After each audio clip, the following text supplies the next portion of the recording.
बिस्मिल्लाहिर्रहमानिर्रहीम।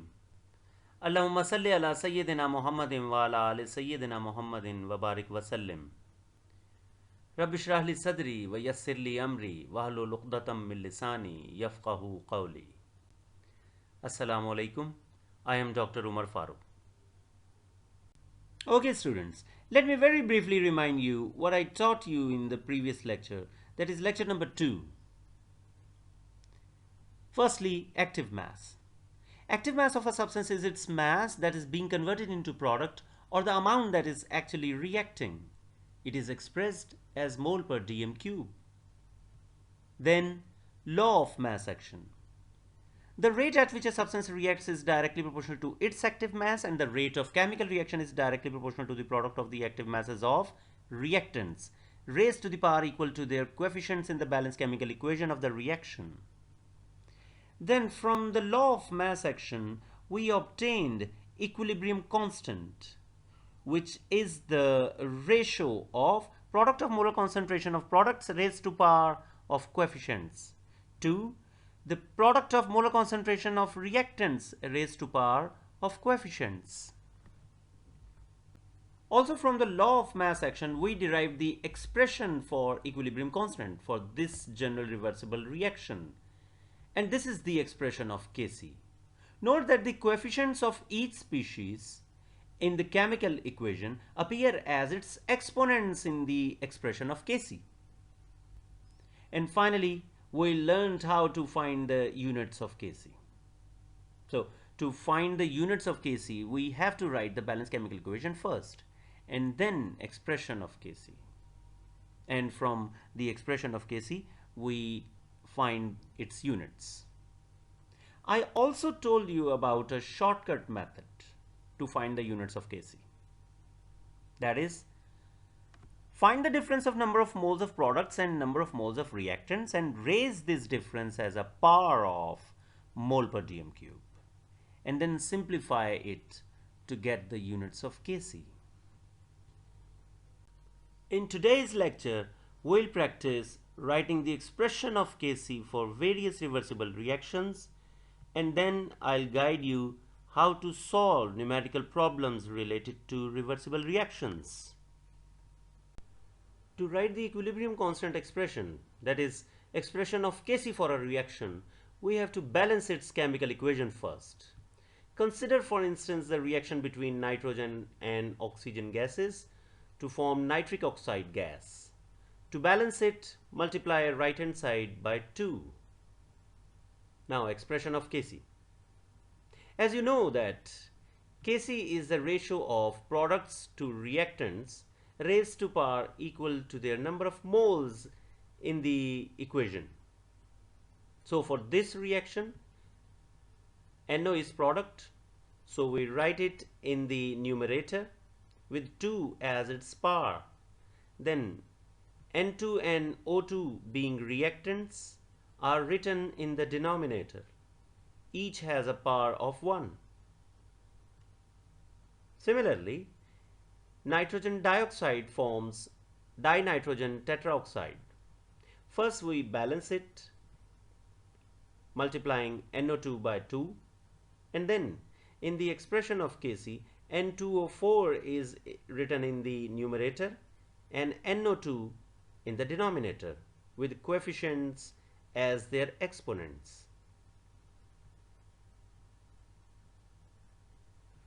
When nitrogen and hydrogen gases react together, ammonia is formed.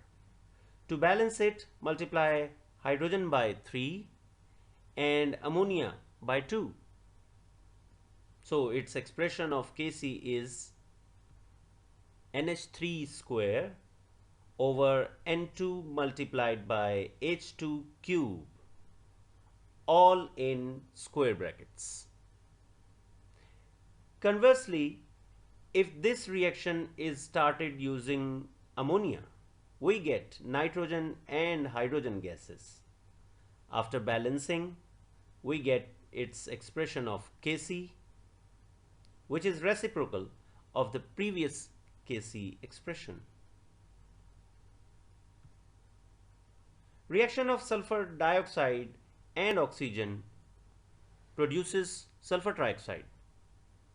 Balance it, and this is the expression of Kc, in which SO3 is in the numerator, of course, while SO2 and O2 in the denominator. And finally, phosphorus trichloride combines with chlorine gas to form phosphorus pentachloride gas. This is already balanced. So Kc is molar concentration of PCl5 over molar concentration of PCl3 into the molar concentration of Cl2. I hope you understand.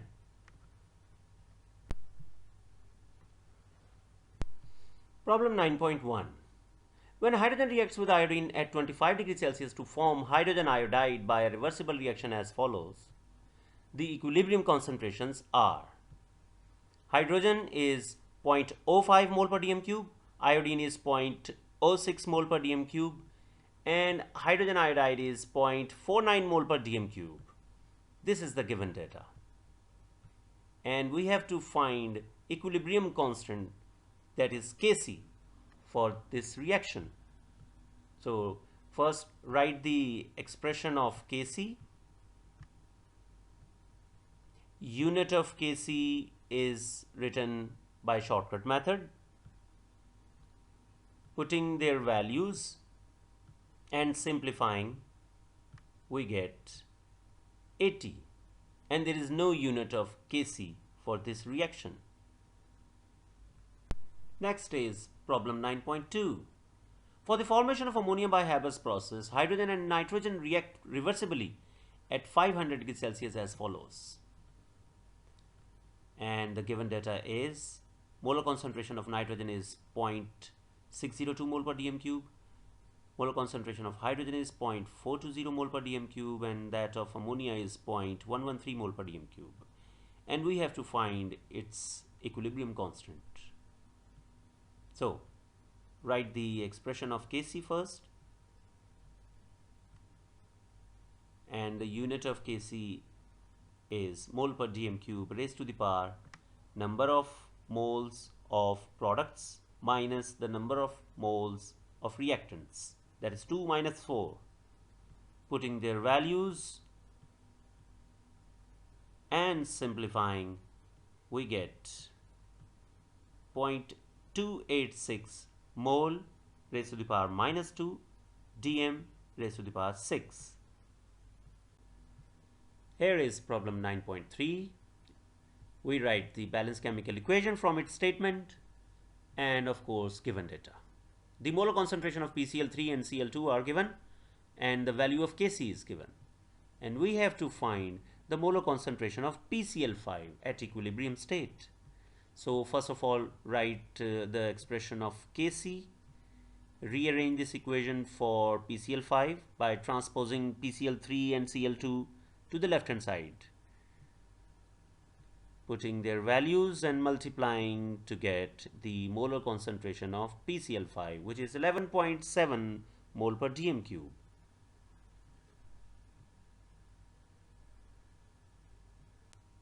In exercise problem number 1 is, for the decomposition of dinitrogen oxide into nitrogen and oxygen, reversible reaction takes place as follows.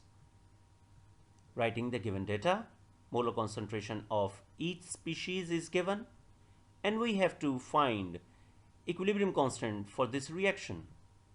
For this purpose, write the expression of Kc along with units.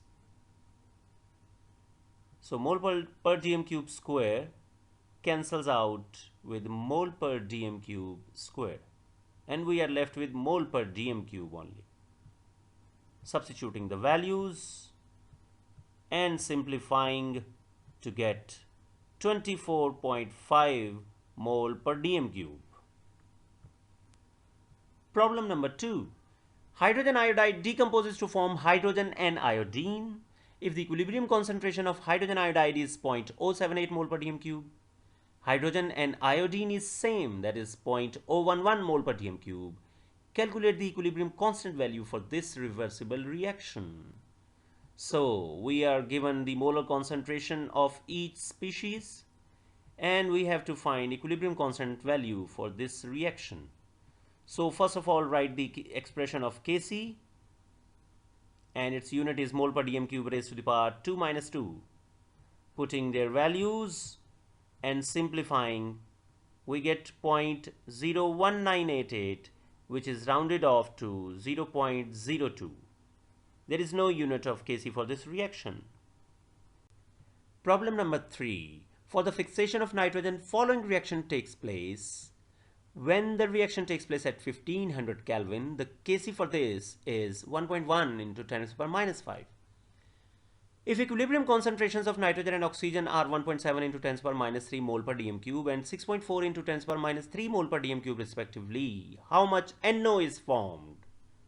So this time we are given Kc and molar concentrations of nitrogen and oxygen gases, and we have to find the molar concentration of nitric oxide.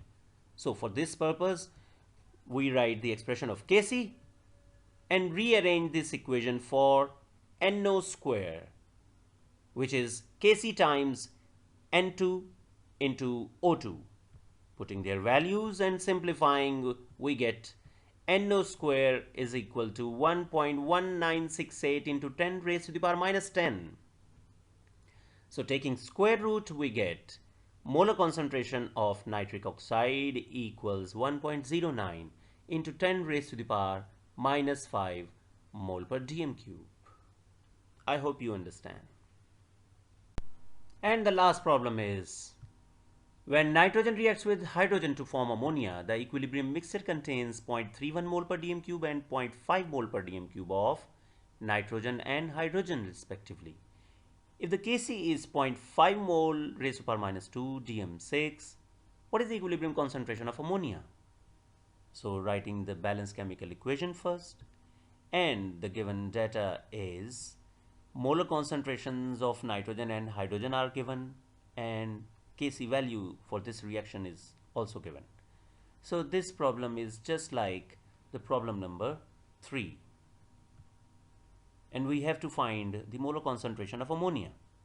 So for this purpose, we write the expression of Kc first, and then rearranging this equation for NH3 square, which is equal to Kc times N2 and H2 cube. Putting their values and simplifying, we get NH3 square equals 0.03875. Taking square root of both sides, we get molar concentration of ammonia equals 0.1968 mole per dm cube, or rounding off to 0.20 mole per dm cube. I hope you understand. If you have any questions, please do write in the comments below. Thank you.